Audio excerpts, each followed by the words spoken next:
A very warm welcome to all the participants for today's session.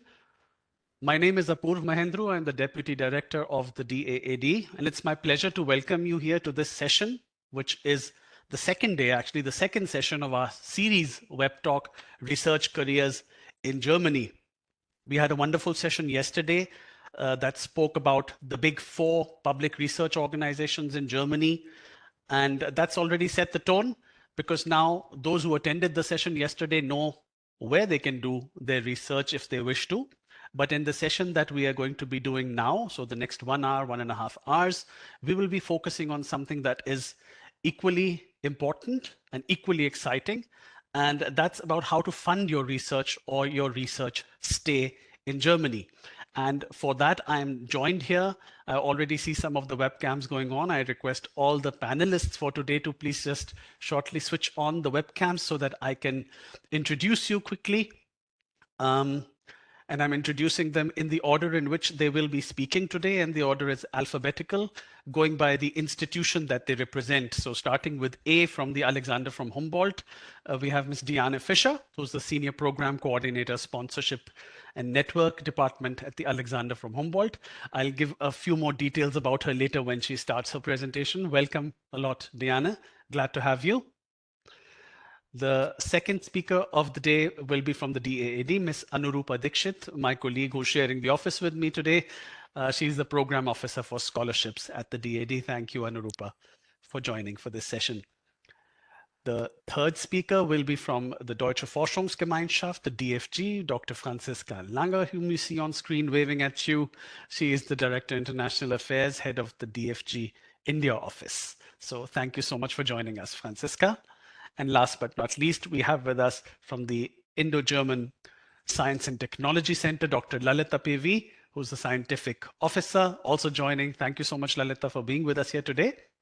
Now, these 4 experts will be talking a little bit about their institution and the offers, the possibilities of funding and support that they have for our audience, which comprises students as well as faculty.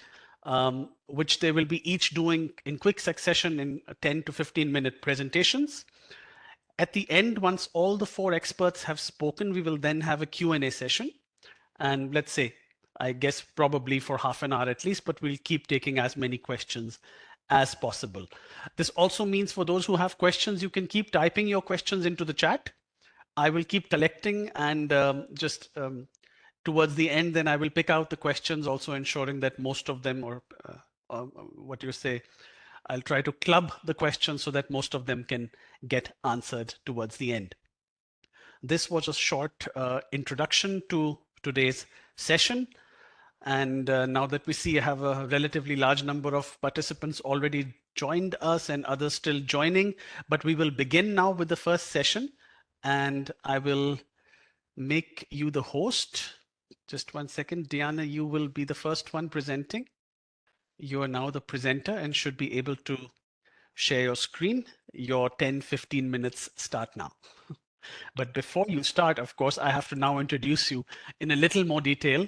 I'm not going to make it too formal. I think this is an informal kind of setup. So just a quick few words about Diana, who's actually been here in India. She was for almost 4 years or so working at the German embassy in New Delhi, so she's no stranger to India. In addition to that, of course, her background is in cultural studies from the European University Viadrina in Frankfurt.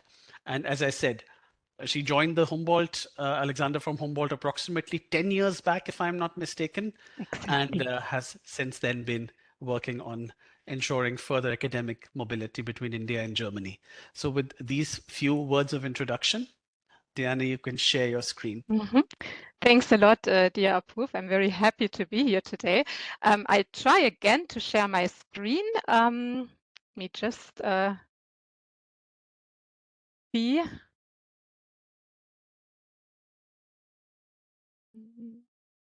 If you can go into full screen mode. Yeah, I will gladly do that. Okay. It's showing, please. Perfect. Okay, wonderful. So thank you once again. Good afternoon. I'm very happy to be here today to inform you a little bit about the Alexander von Humboldt Foundation and of course about our sponsorship programs. Some information on what I'm going to talk about in my presentation. I'm going to let you know what we do, the roots of the foundation. Very important for us is our very important for us is our network, and very important for you certainly will be our sponsorship opportunities, and they will also be the focus of my presentation. So what does the Alexander von Humboldt Foundation do? We grant research fellowships and research awards mainly to researchers from abroad who wish to spend longer research stays in Germany, roughly speaking between 3 and 24 months. We therefore promote academic collaborations between excellent researchers from abroad and from Germany. Our key values are international understanding, diplomacy, scientific progress and development. And our understanding is that we can reinforce Germany as a research location through international academic exchange. The sole selection criterion we have is academic excellence in any discipline. So we do not have any quotas, neither for countries nor for disciplines. Our sponsorship decisions are based on the applicant's achievements and qualifications to date. And we believe that the ability of the individual is the crucial factor for academic success. And this is why we sponsor people and not projects. And we give a lot of freedom actually to the people we sponsor. So the people sponsored can choose their research topic as well as their academic host in Germany themselves without any interference by the foundation. Equal opportunities are very important for us. We campaign for gender equality and equal opportunities in research. And we try to make our sponsorship programs family friendly and also make efforts to remove the obstacles that young families are facing. For example, we offer fellowship extensions to research fellows with young children.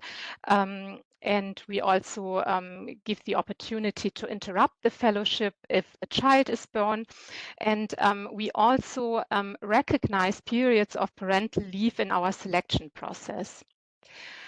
A few words on our budget. Our budget 2023 amounts to approximately 163.3 million euros, which are approximately 1,400 crore Indian rupees. I hope I converted it correctly. Over 90% of our budget comes from public federal funds, mainly from the Federal Ministry of Research and Education, the BMBF, which you see in red, as well as our Federal Foreign Office. Yeah, our roots. Alexander von Humboldt, some of you might know him.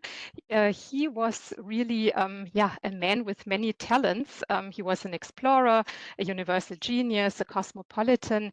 He really traveled the world and wrote a lot of books. And he was also quite a wealthy man. And he used some of his money to sponsor young, promising scientific talents. And of course, this fits very well with our aim. So we chose him as our namesake. In 1953, today's Alexander von Humboldt Foundation was founded. And as you can see from the year, this year we celebrated our 70th anniversary. We have an international network of academic cooperation modeled on Alexander von Humboldt's example. And our network is very important for us.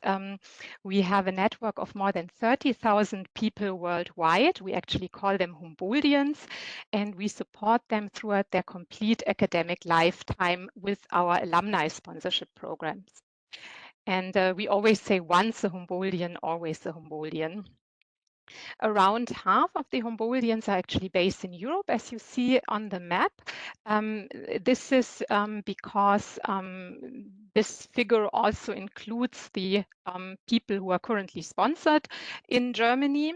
And what is also interesting for you is certainly that there are over 6,000 Humboldtians based in Asia. The network in India we have is actually one of the biggest country networks. It's on 4th position after USA, China, and Japan, and it's very dynamic. So it's growing very fast, and we are very happy about it. A few more figures concerning our network. We grant 950 awards and fellowships every year. We have alumni in more than 140 countries. Among them are 59 Nobel laureates and approximately 2,300 research days of Humboldtians take place in Germany every year. So now I come to talk about our sponsorship opportunities, as already promised in the beginning. Here you will see our key sponsorship programs at a glance. And you'll see that most of our sponsorship programs are for academics who are based abroad and who wish to come to Germany for research. We only have one program for academics from Germany.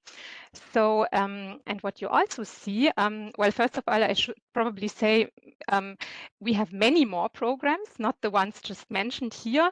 But yeah, here I've picked the KEEP sponsorship programs. You'll find all the other programs on our website if you are interested. And what you will also see on the slide is that we have fellowships or programs for almost every career situation, starting from postdocs. So yeah, starting from postdocs, but going really to the very international renowned academics at the peak of their scientific career.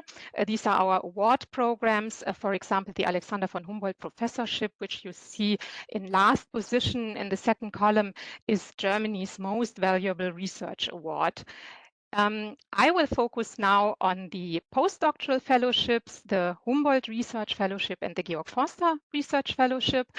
And these two fellowships are almost, yeah, they are very similar actually. They are they're based on the same guidelines, so to say. They have the same sponsorship. The only difference is really that the Humboldt Research Fellowship is open for applicants from all countries worldwide, and the Georg Forster Research Fellowship is open for researchers from developing and emerging countries. I have to stress that India is not among these countries. So people from India would need to apply for a Humboldt Research Fellowship.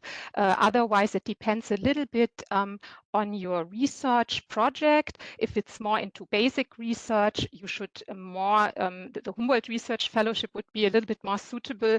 If it's if your research project contributes to the development of your country or region, the Georg Forster Research Fellowship would probably more suitable. Now again, concerning the Humboldt Research Fellowship and the Georg Forster Research Fellowship, as you can see, they come both in two program lines, one for postdoctoral researchers who completed their doctorate less than 4 years ago, and the other program line is for experienced researchers who completed their doctorate less than 12 years ago. The sponsorship duration is almost the same. It's 6 to 24 months for the postdocs and 6 to 18 months for the experienced researchers. They may divide their fellowship period up into 3 stays. But this will, I can already say this will also become possible very soon for the postdocs. We are about to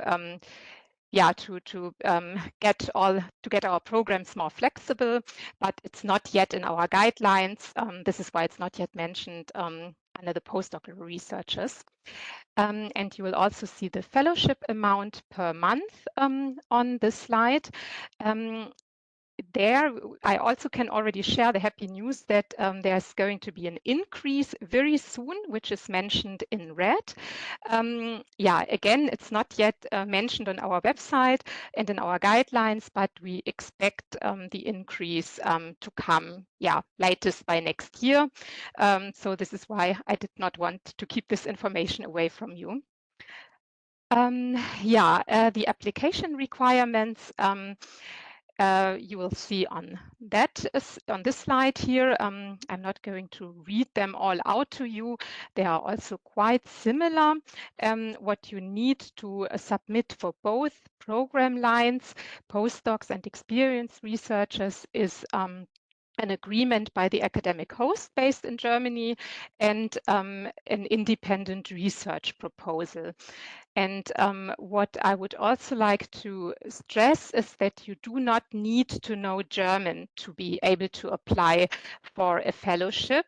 I mean, unless your research project is yeah, maybe in German literature, or unless you really need German to fulfill your research project. Otherwise, English, knowledge of English is sufficient. However, we offer optional intensive German courses before you start the research fellowship. So because we believe it's still an add-on if you know some German. Just a few words concerning the application procedure. You can apply at any time online to the foundation. We do not have any application deadlines.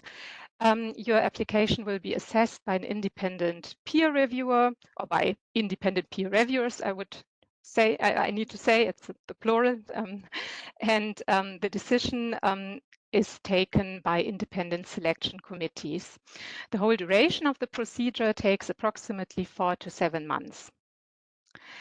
Yeah, finally, I would like to inform you about 2 other fellowship programs. They are smaller fellowship programs. I would just like to mention them to you because they are you may also apply for them. They are open for people from your region. They are a little bit different compared to our other fellowship programs because you do not necessarily need to have a PhD for them. The German Chancellor Fellowship is for university graduates from 4 countries. India is among these countries, and they are. This program is targeted at young professionals who are likely become decision makers, leaders in fields, for example, politics, business, media, culture, administration. It's less research oriented. The International Climate Protection Fellowship actually comes in 2 program lines for university graduates or for postdocs. We also have a postdoc program line, and this fellowship is targeted at people who are engaged in climate protection or resource conservation. And being in developing countries or transition countries, here actually India is also among these countries. Yeah, that was my talk. I would really like to encourage you, if you have specific queries, to contact our advisory team. We have a team of very experienced colleagues at the foundation who counsel you individually and also take a look, for example, at your CV or your publication list, and inform you which program would be most suitable for you, for example, or how you can go along with your application. They are available at info@avh.de. So thank you very much. Thank you very much, Diane. Also for sticking to the timeline exactly and perfectly. Really appreciate that. And I see already a couple of questions that have come in. Some of them seem to be very specific, in which case I would actually request the participants to make a note of the info IDs that all of the panelists will surely share with you, and maybe write the more specific questions via email. We will try to pick up some of the more generic questions which are applicable to a majority of the participants of today's session. But of course, also the panelists are free to respond individually to one or the other chat question if they so desire. Please do feel free. So that now brings us to the second speaker of today. We already see her on screen. That is my colleague, Ms. Anuroopa Dixit, who's joining us. As I mentioned earlier, she is an expert, and she's the one who handles the majority of the DAD scholarship programs here in the regional office and is very experienced at doing so. So if there's one person who can actually tell you anything and everything about most of the scholarships that our office has to offer, it is going to be her. And thanks, Anuroopa, for being here. Let me just quickly make you the presenter so that you can share your screen. Thank you, And Apurv. your 10-15 minutes also begin now. Yes. Okay.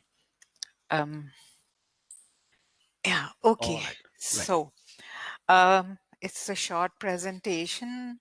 Basically, would be talking about very limited DAD scholarships, which would be of interest to the participants, and the rest can always write to us. There is no problem. I'm always there to answer. So, a few words about the German Academic Exchange Service. Um, about 1,34,906 scholars were funded in 2021. It includes professors, students, and everyone. And few more things here. Most important is the scholarships and grants are for all uh, disciplines, subject areas, and at all stages. We have 66 offices worldwide. So basic few things about DAD. It's the largest funding organization for international exchange, independent organization of German higher education institutions and the student bodies. And it is an experienced intermediary between higher education systems with worldwide network. And yeah, a German institution in Europe, which as a national agency for Erasmus Plus contributes to shaping the European higher education and research area. So this is where all we are present in around the world. For us in India and the region, we are here in New Delhi, our regional office. An office in Dhaka and Colombo are also part of our network. Apart from that, we have offices in Pune, Bangalore, and Chennai. This is how our team or management committees look. At the helm of affairs is President, Professor Dr. Joy Broto Mukherjee, and the second in command is the Vice President, Dr. Helbish, and Dr. Six is the General Secretary. Of course, there are also other bodies which constitute the management committees. What are these strategic fields? Basically, to recognize and support potentials worldwide, strengthening the strategic academic networks, and providing expertise for international relations since 1925. These are few facts about DAD in South Asia. So again, scholarships and grants for all disciplines at all stages. In 2022, 2,764 scholars were funded at various levels. And we have 7 offices, which I just mentioned to you in this region, along with the German Center for Research and even Innovation. So you can just quickly look at this. More details, of course, about the scholarships come later on. I think, this is how the scholarships room looks like in the beginning of the scholarship season, which is now. We have 85 scholarship programs for students, graduates, and researchers. We give information, we do counseling. We also are part of the selections for our long-term scholarships, our PhD sandwich scholarships, and we do also on-site and online pre-departure meetings. Now let's straight away jump into our funding programs. I'll only talk about 3 programs here, which would be relevant for the participants. Our funding is at various levels: individuals, project, and co-funded programs. But here we will only talk about individual scholarship programs, and that too for graduates and doctoral students. It doesn't mean that we don't have funding for others. We do have quite a bit of funding otherwise, but right now we are going to concentrate on our research scholarships. These are our two flagship programs, research grants, doctoral programs in Germany, and research grants by nationally supervised doctoral degree or the Kotutel program. To be eligible for a PhD, full PhD program in Germany, you should either be a master's degree holder or should be completing it in the next year after the application deadline, and you can you show your last degree, which necessarily it doesn't have to be master's, it can also be MPhil, should not be older than 6 years at the time of application.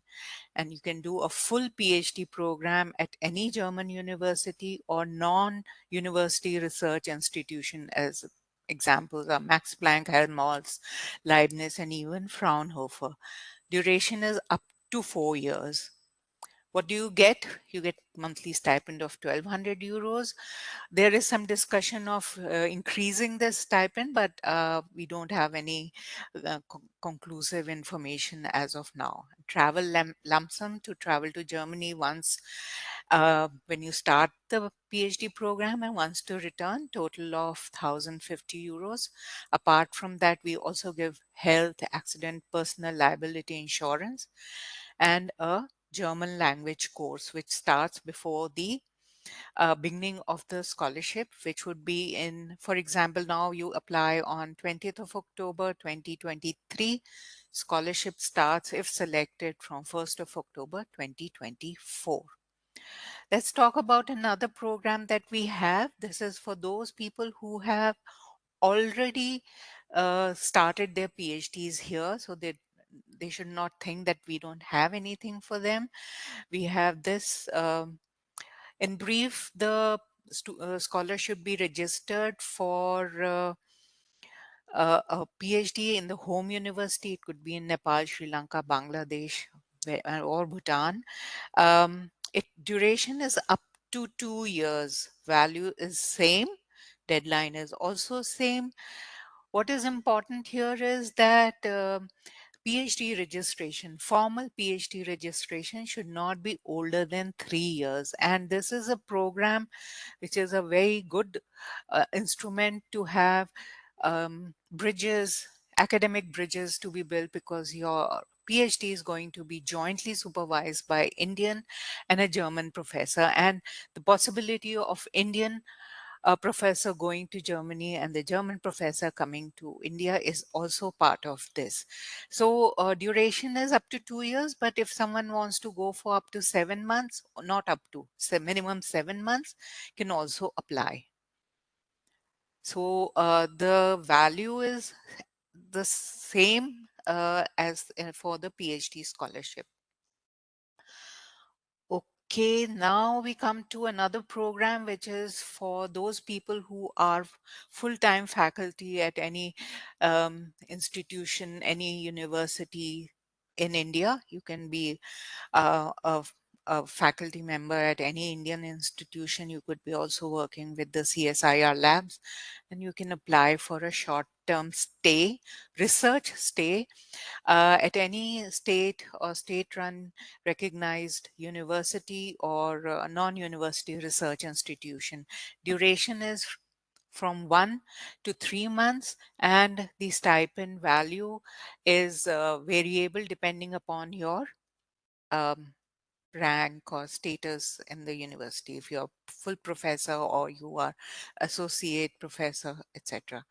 There are 2 deadlines for this program: 3rd of April to do your research stay in summer vacation, and 5th of October to do your stay in the subsequent coming year.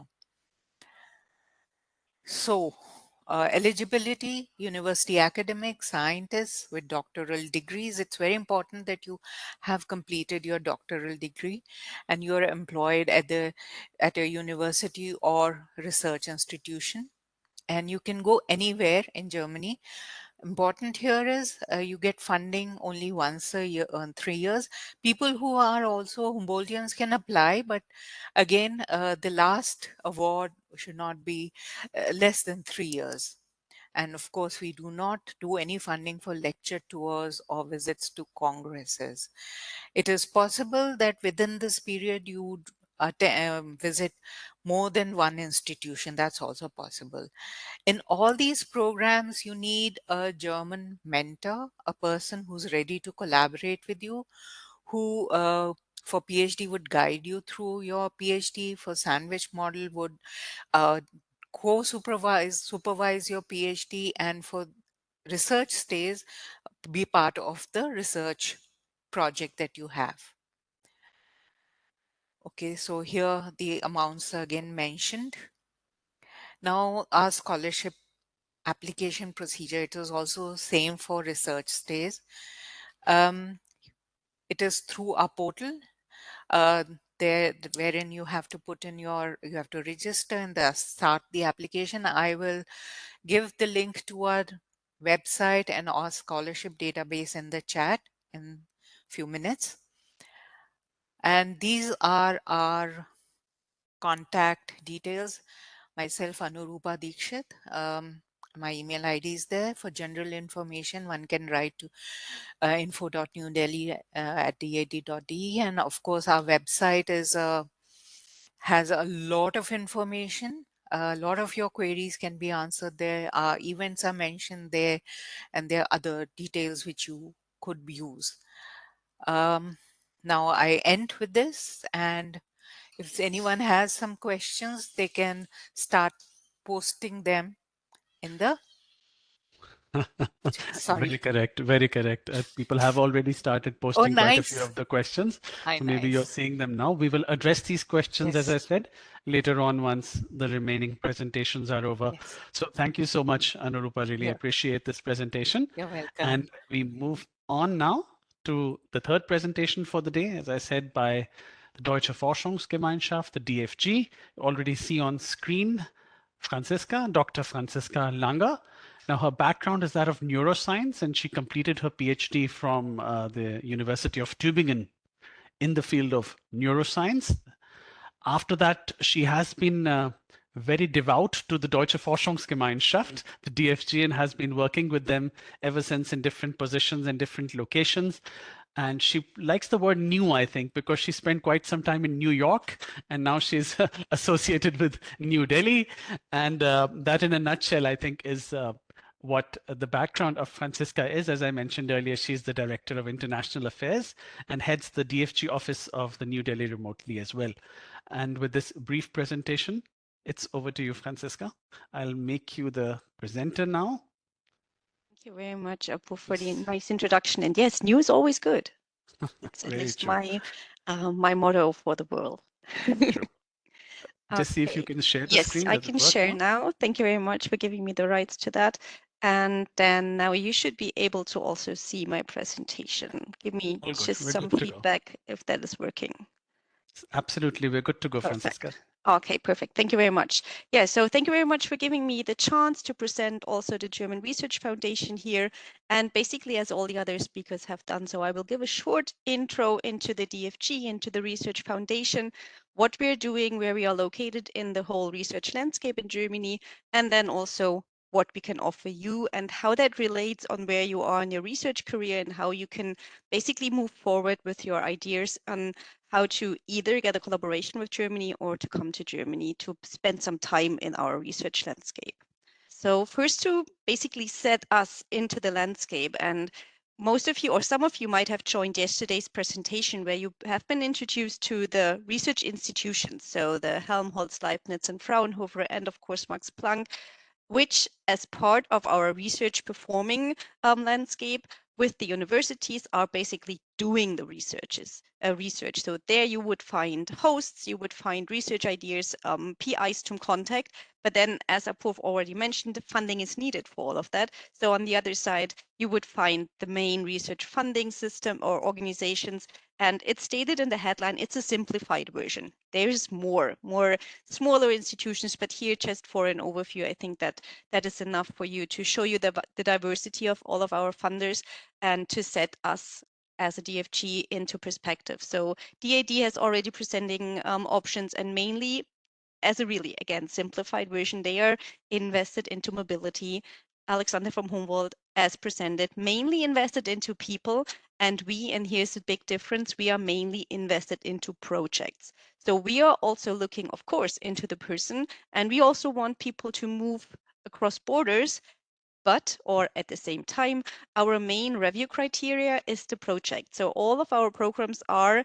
basically, project-based, project-centered. So you have to have a good idea attached to good people, but the idea is the main part of it. And for that, we give away the funding. And now to say something about the DFG, we are an association, so kind of independent from the government, but getting money from the government. But here you have to understand the differences between basically us and the main funders here in India, where you would say DST, DBT, and all the other funders which you find in your landscape. We are totally independent, and we are also organized in a way that we do not work in a way that we have top-down topics. We are rather bottom-up, independent, self-governed. And this is really important for you to know. All of the universities which are in the German research landscape are part of our organization. So they are part of the decision-making bodies and part of the funding organization review board. So they do all the main work, and we're just adhering to their needs. So in comparison to most of the other countries in the world and also here in India, we do not set priorities. We just wait for researchers to come to us with their great ideas. And then if they are really great ideas, reviewed by other scientists, we can give away the funding. And you see here on the slides, we have quite a big fund per year. It's 3.6 billion euros. But this comes also to the fact that we are invested in projects, and projects can be and are really expensive. And you will see later on the wide variety of projects we are offering also range from rather small initiatives to really, really big flagship funding instruments. And now just how we are doing all of that. So how are we going to organize like a bottom-up funding process? And here I have to say, as I said, response mode. This is the main thing we are adhering to. So we are waiting for researchers to get in contact with us at any time in any field of science, come up with their ideas to us. And here also comes kind of a luxury we as a research funding organization have. We can let them know whatever you need for your research project, we can fund that. So we do not set any limit, being it in regards to what kind of funding they would need for that to be realized. So being it in personnel, consumables, mobility funding, potentially workshop funding, equal quality measurements, whatever would be needed to realize any specific project, we would have options to fund that in specific modules. And also, as been said by AVH, we also act upon with no priorities in regards to countries. So whatever is needed, whoever is needed in that specific project, we would be able to integrate that person from all over the world in our German research projects. And here something really important has to be noted, that all of our programs start at a level of a PhD holder. So to be eligible to apply for research funding at the German Research Foundation, you need to have a finished PhD. However, in some of the projects, you could be integrated during your PhD studies or during your master studies, but you would not be eligible to apply on your own. You would need to be integrated into an already running project funded by the DFG. And then also, what is also really important, the application for most of the projects project funds I'm going to tell you later on, you need to be integrated into the German research system.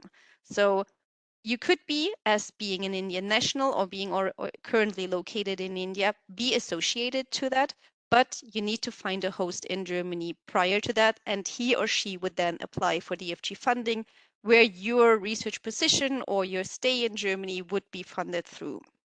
And as I said, and also shown here in the picture on the right side, these are all the universities which are part of our organization. And members of these universities sit in all of our decision-making bodies, making us and also making me just a person helping you to get a research position or a funded research project in Germany. I'm not doing the decision-making, I'm just helping them. And so for the next slide, I would give you a short overview. Really, it's not extensive, it's not all of it what we can offer, but just to show you that for each and every career step, we would have options for you to come in and spend some time in Germany, to realize what you might be thinking of for your future career, where you might see a good collaboration with a German researcher coming up, and also maybe planning your independence from your current supervisor. And so you see, starting also at the student level, you could be integrated into a research project. Doctoral researchers and early postdocs can apply for certain positions/funding programs. And the more advanced you get and are in your career right now, the more independent programs or funding programs you can also avail at the German Research Foundation. Now, if we take these programs and have a look onto which level of collaboration you could cover with these programs, you see that also for getting to know someone between India and Germany, we would have funding instruments for that. Once a collaboration is a little bit more established, we can also offer funds for longer duration of stays or even tightly connected research projects. And then also, if I don't know if faculty and more also research managers from universities or research institutions are tuned in, we would also have options to connect institutions, to connect research groups with each other, and facilitate their bigger ideas in maybe PhD training programs or institutional connection funded via our programs. And I was asked to go a little bit more into detail for individual funding, and I will do that in the next slides. So to give you an insight on maybe how to get to Germany and spend a specific amount of time in the German research landscape, with maybe the option to stay there longer, we would have two specific programs. One is termed the Walter Benjamin program, and this is basically to start your independence from any PI, basically. So we are aiming that at the early postdoctoral research time, so where you have maybe finished your PhD like 1 year ago or 2 years ago and want to develop yourself into a more independent phase, have your own ideas, but still would need like a little bit of a backbone of another postdoc or / professor behind you. And here we would have these 2-year positions called for the Walter Benjamin stipend, so to say they are, and some direct projects costs would come with it, and you could spend like these 2 years in Germany in the lab where certain, let's say, facilities are there, and also some mentoring from more experienced researchers are there. And now, if you are already one step further and you have spent, let's say, 2 or 3 postdocs, either in India or anywhere else in the world, and you're thinking about, okay, I want to start my own research group. I'm at that level where I want to have PhDs in my group as well. Maybe I already can engage with postdocs and I really have an idea on where I want to be in the next 10, let's say 15 years. We have here an excellence program. It's called the Eminöter program, which basically hints you towards a professorship. And this is aimed at really excellent scientists 4 years after your PhD. So we really set a strict date here because we have seen that this is the really important step where people, on our opinion, should get more independent from their PhD supervisor or for postdoc supervisor, and are able already to be independent, to bring in their own funds and to start up their own group. So this would not only bring funds for your own position, but also for other personnel. And then, of course, direct project costs for a duration of up to 6 years. So it really spends quite a long time and brings a big amount of money for you to spend and to realize your research ideas. Here I have to make a point for applicants from outside of Germany. We expect these applicants and these researchers to spend a little bit more time in Germany than just these 6 years. So there is kind of a commitment wanted from the applicants that they are planning to stay in Germany, as it is quite a commitment from us as a research funder into this person, and we like to keep him or her into the system as well. So these would be the basically individual funds, but I would also like to stretch it in a way that not only you as a person can apply for research funding, but also being maybe part of a network will help you establish your own ideas and will help you to broaden up your network, your plans for the future. And for that, we have options to basically initiate research collaboration.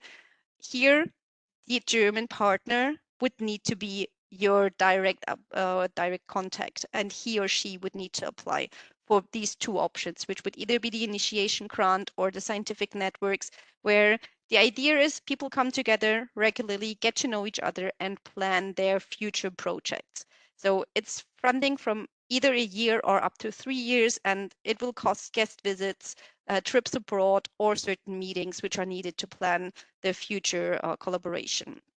And basically then as a next step would be the research project, where we would fund 3 years of actual research research making, basically not only mobility, but consumables, personnel, potentially field trips, visits abroad, whatever is needed for that specific research project, we would have funds for that.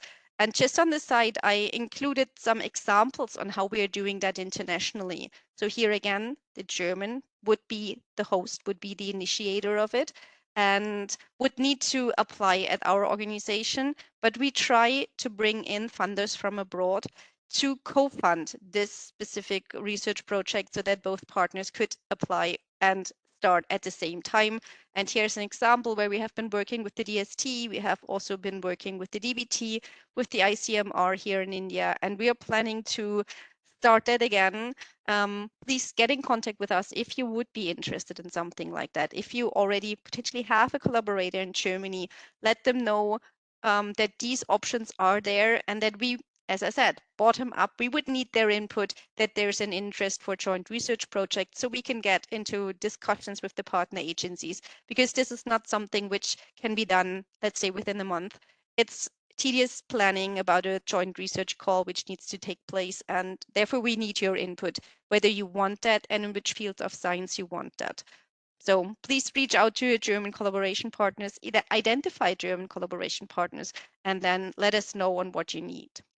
And just to make the picture full, I included also the more complex funding instruments, but I will not go into detail for them now, but just to let you know that there's more. So once you work together, let's say for a research project up to 3 years or even twice, met each other several times, we have more options to engage longer, more intense, and to bring in more people. And just to name these 3 options we would have, these are the research units where 2 groups would meet together regularly and work together.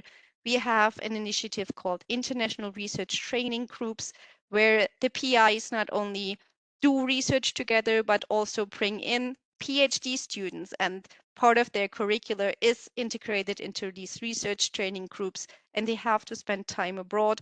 So basically visiting each other throughout their PhD training, and therefore creating a network for the future generations. But this is something which is not done on an individual level. So there has to be a huge basis of several years of these PIs already working together. And then just to finish that up, we have also collaborative research centers where universities or institutions can work together and establish really a big international center, which is then funded for a really, really long time. And now, to stress that, please don't step on the ladder like on the 5th step. Please start on bottom, initiate something, get to know each other, and then use basically all the programs all of our organizations are using. And then, as I pointed out, you as the Indian partner, most of the times are not the applicant for us. It's the German partner needing to be the initiator. Here are 2 platforms where you can get to know who is doing what in Germany. Look on these websites, type in whatever you are doing, and then check out their websites, check out what they have published in the last years, either being it the GERIT, German research institutions, where you find a lot of information, or our in-house database, the GEPRIS, where you find already funded projects, and you can get an idea on what is being funded between Germany and India. And just to finish up, these are the contact points. I'm the director of the India office, most of the time based in Germany, but also sometimes here in India. And my colleague Vaibhav Agarwal, who also joined the meeting here today, you can find him in the list.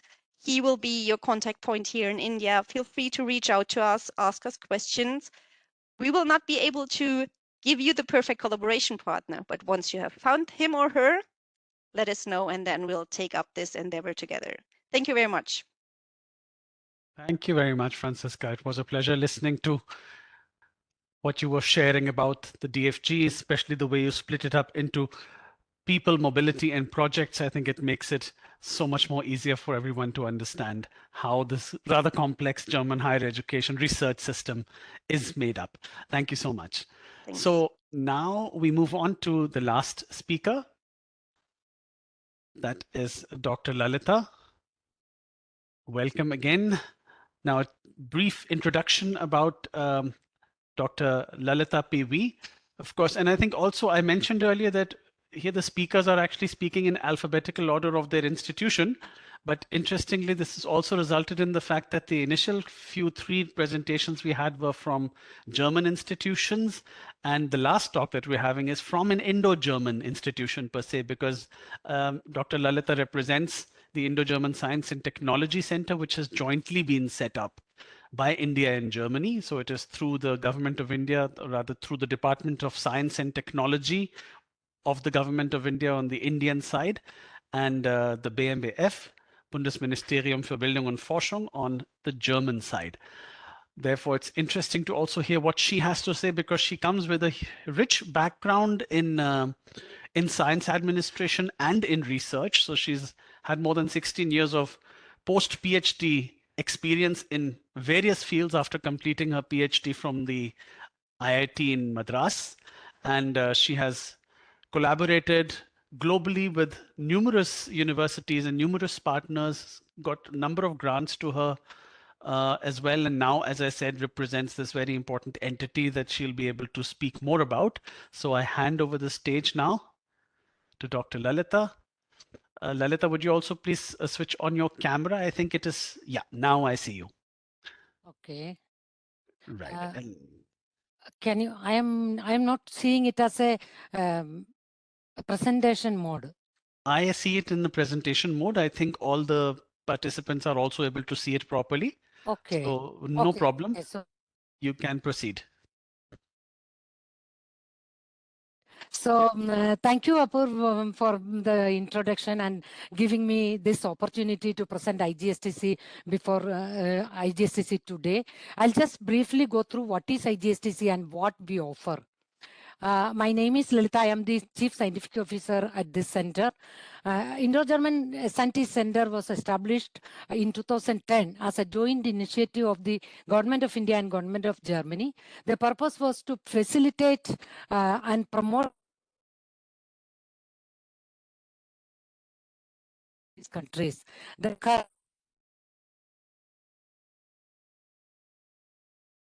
mission, vision, mandate slide here. In a nutshell, IGSTC supports, or its mandate is to support Indo-German technology partnership through various modes and ways, including PPP models. In this slide, what you will see, I just want to compare the S&T landscape between India and Germany. Many of you may be knowing. And our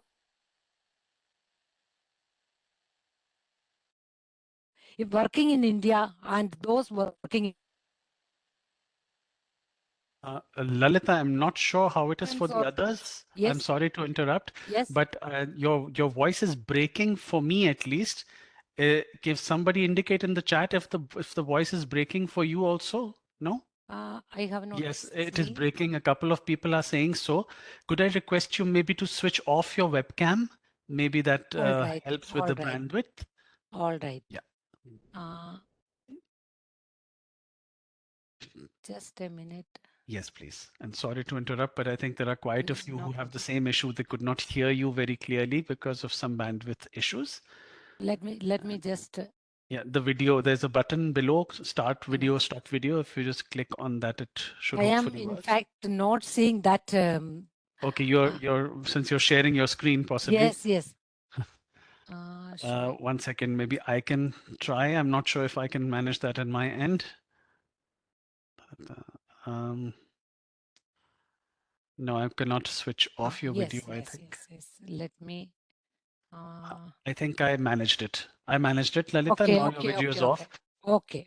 Right. Sorry for this. Not at all. Please continue. So this slide, you will see there is a lot of parallels between Indian and German S&T landscape in terms of ministries, departments, higher learning institutions, universities, and other research institutions. So IGSTC has been instrumental in connecting anyone what you see in the German side to any one of these institutions or organizations what you see in the Indian side. So IGSTC's programs and opportunities are, as I mentioned, mainly to the researchers working in India or working in Germany. And we do have programs supporting joint projects, networking opportunities, capacity building fellowships, and quick assistance. So I'll just go briefly through the 2+2 flagship program of IGSTC, which is targeting senior level people and where the aim is to support joint R&D projects of industrial relevance by means of 2+2 mode of partnership, where the project consortium is need to have partners like one Indian academic or research partner plus one Indian industry, and same way from Germany, one academic or research partner and one German industry. That means minimum 4 partners or maximum 6 partners for a project consortium, and every year the thematic area, there is a specific thematic area for the grant call. The funding is liberal for Indian side partners up to 350 lakh, that is 3.5 crores for a tenure of 3 years, where 150 lakh can be given to the Indian industry partner, provided the industry is also able to put in that much amount of money. Here we expect, as I mentioned, it is for industrially relevant projects, and the expected outcome can be a product, service, or a process. So the starting TRL, technology readiness level, at the start of the project is minimum 3, and we can fund up to 7 projects in a year.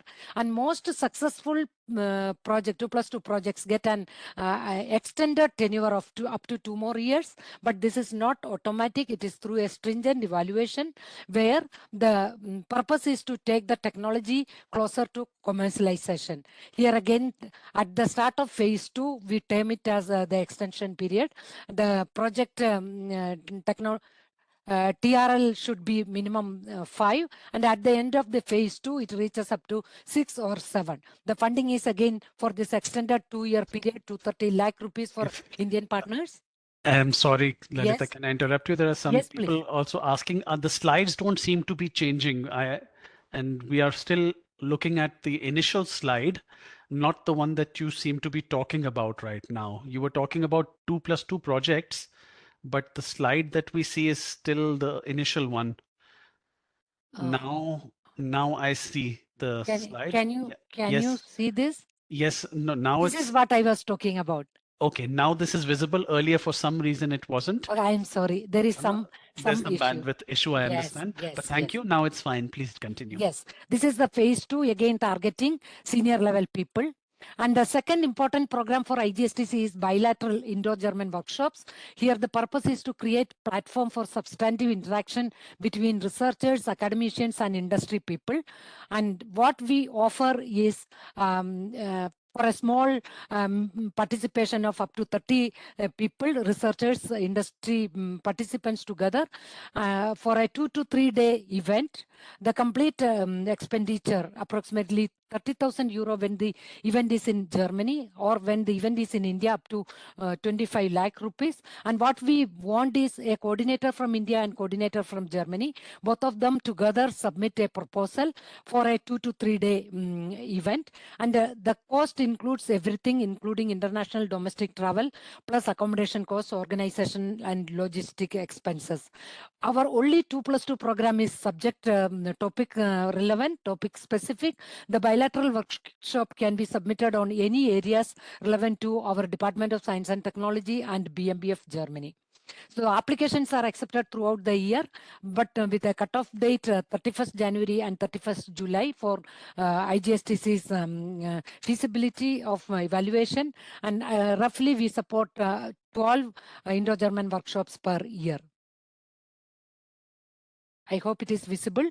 Next program, this is targeting individuals, young researchers at PhD and postdoctoral level. Again, researchers who have registered for PhD in Indian institutions and who have completed PhD from Indian institutions to get exposure at an early stage in German industrial research organizations. What we offer is at 2 levels. One is for PhD students who have not completed their PhD but completed 1 year after PhD registration. There is specific age bar, 28 years. IGSTC funds for a research stay of up to 6 months in Germany, German Industrial Research Organization, with a stipend of 1,500 euro per month plus travel, visa and medical insurance. And this is again once in a year, not topic specific. The student, the PhD student will have to identify a host, German Industrial Research Organization host, and get an acceptance letter from the host. That is absolutely necessary to submit the application.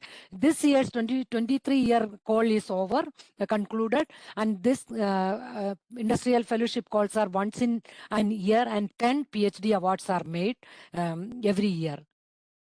And the second one is for industrial fellowship for postdoctoral fellows who completed their PhD but not completed 2 years after getting their degree.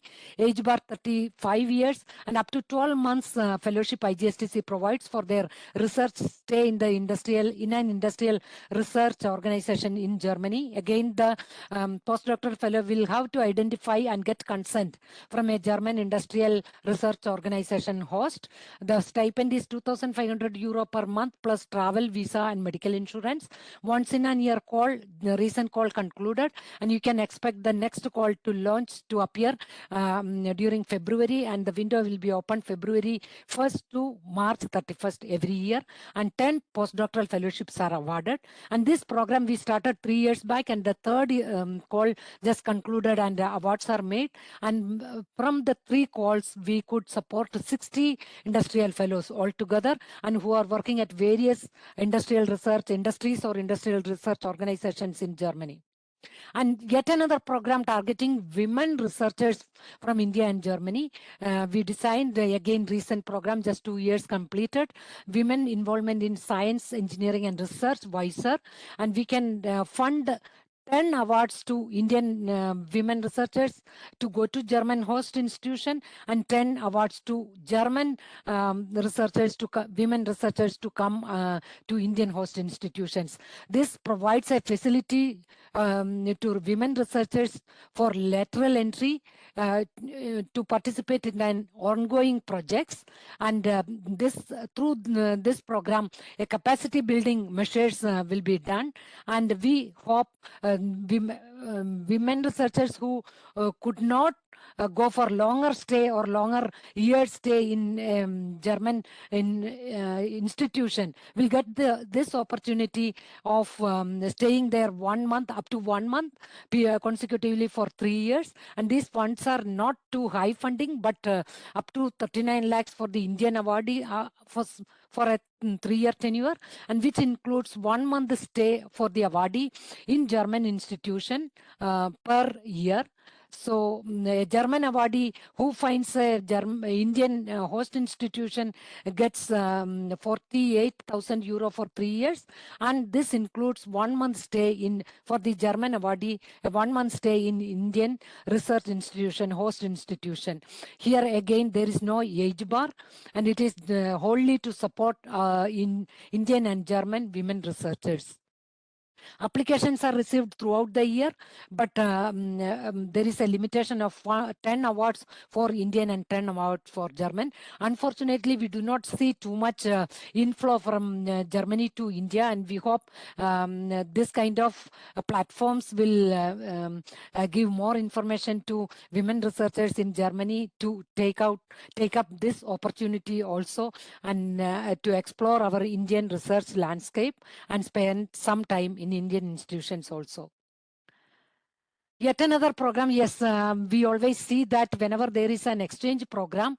And I'm sorry to interrupt, Lalitha. May I yes, please request you to wind up the remaining in a minute or so, because we're already over yes, specified so time. yet another program, it is a paired fellowship. Entire information is available in the website. I request you to go through the website and get more information. So I'm sorry, I have just because of the glitches also, I am through this, even though we are in existence for last 15 years, and IGSTC could make a mark in the industrial and institutional arena with a large number of industries, premier institutions and industries collaborating together. This is the network we could create. And the website IGSTC, www.igstc.org. For any queries, you may contact, you may look through this website and get into. And thank you so much for your attention. I am happy to take up any queries through email and info.igstc.org. Thank you. Thank you so much. Thanks so much, Lalitha, also for this very interesting talk from a very different perspective, as I said, from the Indo-German perspective. And now I see that we still have around 20 minutes time approximately for some questions and answers. I would request all the panelists to switch on their cameras so that we can start with some questions. My first request to the participants who are typing in questions would be maybe now the specific ones you can directly write. I've already picked up a few generic types, maybe most of you will be able to answer.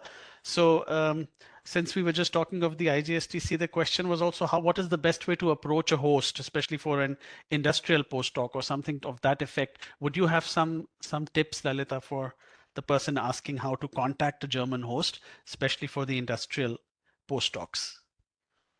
Or anyone else for that matter in the panel who would like to comment on that. Lalitha, you're muted just in case you're saying something, and your camera is also off right now. Okay. You're back. Yes. In fact, we don't. Unfortunately, we do not have much to do in this aspect. But IGSTC is continuously trying to get.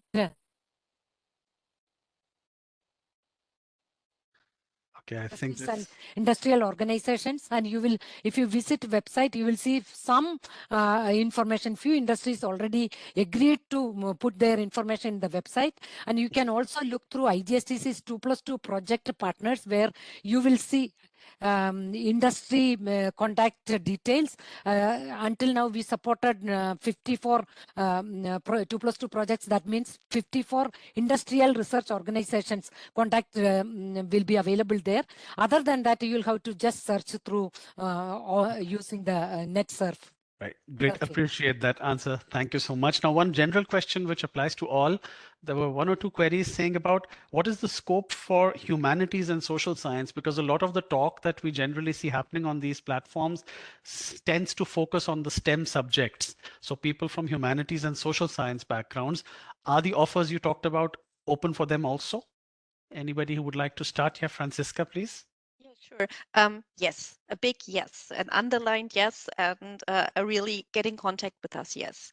So yes, we keep everything open. All of our programs are for all the fields of science, and we would really appreciate if you take the endeavor and do also social sciences, because they have been underrepresented also in our funding programs. But we like to keep all the channels open, although it is not easy, I guess, in collaboration, but still we would like to, support you and our scientific experts are really keen on helping you finding the right program and also finding funds, which would then maybe enable also collaboration funding where we would bring in funds from Germany to India or to other countries. So please let us know if you're interested in that. Right. And Diana raised her hand. I was in fact coming to you because there were a number of queries about I'm doing geosciences, I'm doing microbiology, I'm doing this.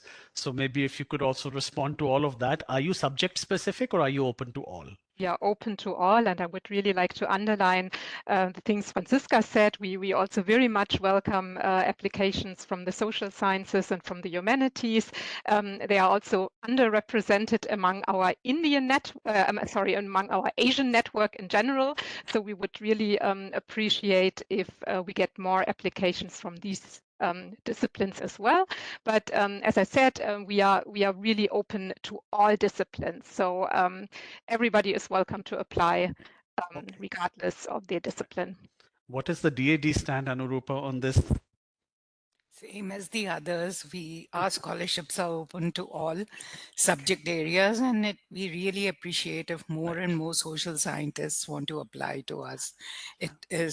We would like to promote it as much as we can. Agreed. Thank you. Completely. This query stems from the fact that Germany is very well known for the sciences and engineering. That's why people tend to associate, but equal chances for all, absolutely. Now, coming back to another question, it's again meant for Diana, for the Alexander from Humboldt. There was a question about the leadership experience for the Chancellor Fellowship. So what is meant by leadership experience was somebody's query. How exactly would you define that? Well, People would be hesitant to say I'm a leader. So how can they evaluate? The applicants, I think we write in our application requirements, there should be maybe initial leadership experience. So we do not request applicants to be already leaders. It's more that we hope that these people have the wish to later on become maybe leaders or leaders in society. It's more that we hope that those people applying for the German Chancellor Fellowship would like to make a change in society. Just to give you some example, it's for example, there are young architects who design energy efficient homes and who would like to contribute by doing this to the development of their country of origin, for example, or there are young journalists who want to function as bridge builders between their country of residence and Germany. So yeah, this is meant by maybe by initial leadership experience, more concerning change in society. Right. Another question applies to all of you. There were questions related to, are the calls open all year round? Do you have one round of applications? Do you have multiple rounds of applications? So if you could just maybe in a one line each tell us how it is handled at your institution. And if we go by the same order, starting with the AVH. Yeah, thank you. So for the Humboldt Research Fellowship and the Georg Forster Research Fellowship, there is no application deadline. You can apply at any time.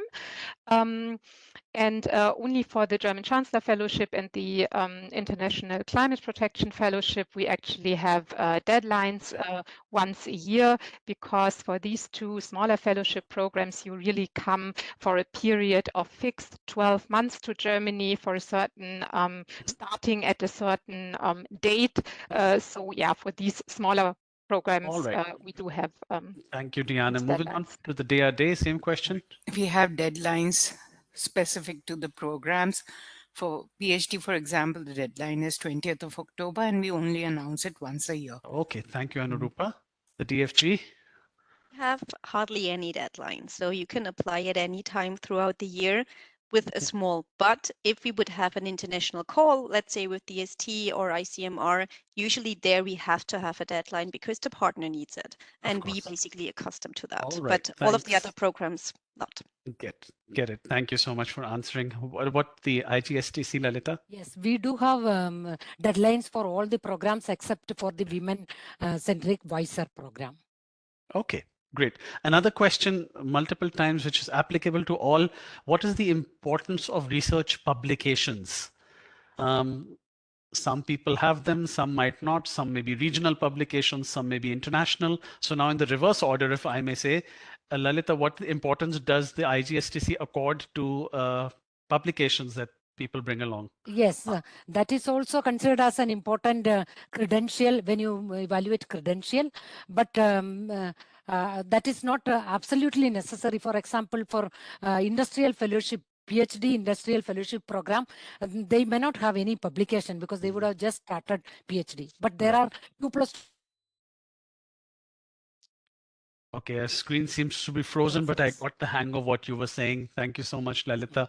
Moving on to Franziska, how does the DFG see it? Yeah, I have to say, yes, they are important. But then from what I read in the chat, it's not the quantity, it's the quality. Yes. So we are comparing people like with the best of the best. And of course, only 20 to 30% get accepted. And then, of course, you have to have good publications for that. Correct. Thank you so much. The DAD, what does Anuroopa have to say? Please unmute yourself. If you have, very good. If you don't have, still very good. Okay, so they are there is eligible no- to apply, They can apply even if with they that. don't. Yes, Okay. and they don't get negative points for not having. right. Okay, since we're talking here of fresh students, basically just after Yes. their masters in many cases. Okay, and the AVH, how does it view this? Yeah, for our postdoctoral fellowship programs, publications are important. I can again underline what Franziska just said for the DFG programs. Yes, and for the program line experienced researchers, the publication list has to be a little bit more comprehensive compared to the postdoctoral program line. All right, great, thank you. Now there were a couple of specific questions, and I'll just go to Anuroopa first. First is, what is the importance of the IELTS? Is it required to have a language proficiency IELTS score for a PhD if students are applying for the PhD? If the applicant is from India, we don't need a language score, TOEFL or IELTS. But if the applicant is from Bangladesh, Nepal, Sri Lanka, or Bhutan, then a language score is required. We don't also demand any kind of knowledge of German at the time of application because we offer German courses to those who get selected. Right. That was, in fact, one of the questions also. What's the importance of the German language when applying for these scholarships? That's the question. Maybe I first pose it to Diane from the AVH. Is there a language requirement that you have for German proficiency? No, we don't have any requirement unless your research project is, or for your research project, German is necessary. Yeah, if it's in German literature or something like that, then of course German knowledge is required. Otherwise, no. And we also, just like Anuroopa said, we offer German intensive courses, optional courses before the research fellowship begins. So for people who are just interested in learning German, but no requirement. All right. Any different for the DFG? I guess not. Requirement for German. Research is in the end English. Okay. But having said that, of course, we always stress that knowing the language will make your life in Germany a lot easier. And I think all of us agree on that as well. It may not be a requirement per se for admission or for getting a scholarship, but surely believe me, if I'm down in South India, I have a difficult time if I don't know the regional language. So to make your life easier, it would definitely make sense to do some German language, enriching yourself with that. Now, there are a lot of questions which are very specific. I would not really want to get into them. And also looking at the clock, I think it's the last 3-4 minutes of the day that are left here. So I would rather suggest that we wind up here. There were some questions that also went into the direction. And in fact, I was happy to say a lot of people asking about humanities and social science and that they would like to have more information on that and about the scholarships and so forth also in these particular disciplines. Now, one thing I'd like to say, I mentioned in the beginning, this is a 3-day, web talk series, and today is the second day, but tomorrow is something that would be interesting for those people who were asking these questions. It's about the opportunities in the humanities and social sciences is one of the topics we will be addressing tomorrow, and also opportunities in the life sciences. For those who had posed these very specific questions, I would advise you to visit our session that will be held tomorrow in these disciplines. I would like to apologize for all the questions I was not able to take. And as I said, you have the email IDs and contact details of all the experts that you are seeing here on screen. The recording will be shared on the website of the DWIH and the DAD. So The PPTs, somebody was asking, we cannot send per se, but since there will be a recording available, I think it will be possible for you people to refer back to all the information that was shared today by our experts. And that being said, I'd just like to thank all of you, Diane Fischer from the AVH, Anuroopa Dixit from the DAAD, Franziska Langer from the DFG, and Lalitha from the IGSTC for being here, for sharing all your knowledge with us. It was great interacting with you, and I'm sure that everyone benefited a lot with your inputs. Thank you. With this, I'd like to end the session for today. Thank all the participants also for joining, and wish everyone all the very best. Thank you. Yeah. Take care. Thank you. Take care. Thank you. Bye. Thank you for Bye-bye. organizing. Yeah, Bye. thank Thanks you. a lot. Pleasure. Thank you. Bye bye. Bye.